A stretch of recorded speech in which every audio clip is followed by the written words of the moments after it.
Hello বন্ধুরা, নমস্কার। Tapasi kitchen থেকে আপনাদের সবাইকে স্বাগত জানাই। দেখুন আজকে পটল চিংড়ি করব। এই দেখুন চিংড়ি কটা ভালো করে ধুয়ে লবণ হলুদ মাখিয়ে নিয়েছি। আর এগুলো পটল কেটে ধুয়ে নিয়েছি, টমেটো কোচানো, পেঁয়াজ কোচানো। এতে পোস্ত মগজদানা, সাদা তিল, জিরে, আদা, রসুন, কাঁচা লঙ্কা দিয়ে পেস্ট বানিয়েছি। এবার দিয়ে দিচ্ছি কড়াইয়ে তেল। এবার ঢেলে দিচ্ছি চিংড়ি মাছ কাটা, ভেজে নেব।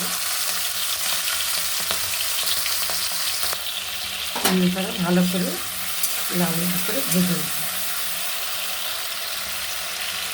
এই মাছ কাটা আমার ভাজা হয়ে গেছে। এবার তুলে নেব। এই পটলগুলো এবার ভেজে নেব।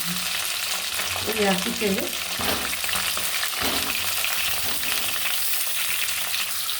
এবার দেখুন পটলগুলো আমার ভাজা হয়ে গেছে। এবার আমি তুলে নেব।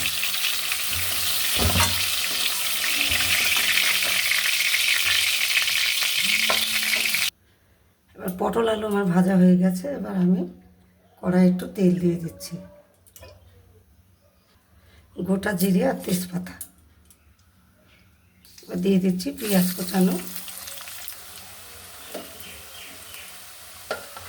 আমি সব কিছু দিয়ে যে মশলাটা করে রেখেছিলাম সেই মশলাটা দিয়ে দিচ্ছি। টমেটো কোচানো, এটাও পরিমাণ মতো হলুদ দিয়ে দিচ্ছি, স্বাদ মতো লবণ। এবার দিয়ে দেবো একটু লঙ্কা গুঁড়ো। মিক্সি ধোয়া জলটা দিয়ে দিলাম। ভেজে রাখা আলু পটল দিয়ে দিচ্ছি। ভালো করে নেড়ে চেড়ে ঢেকে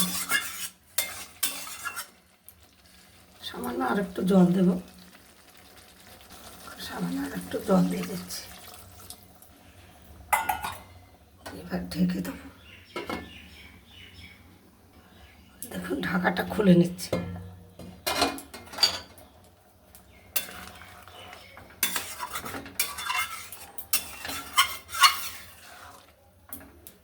ফুটু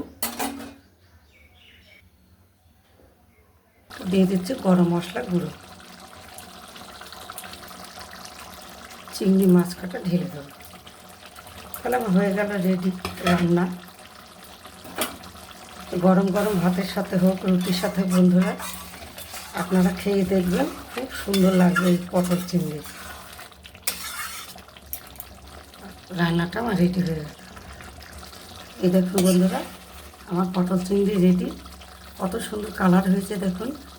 গরম গরম ভাতের সাথে হাত চেটে পুটে খেতে ইচ্ছে করবে বন্ধুরা। আপনারা খেয়ে দেখবেন এরকম করে।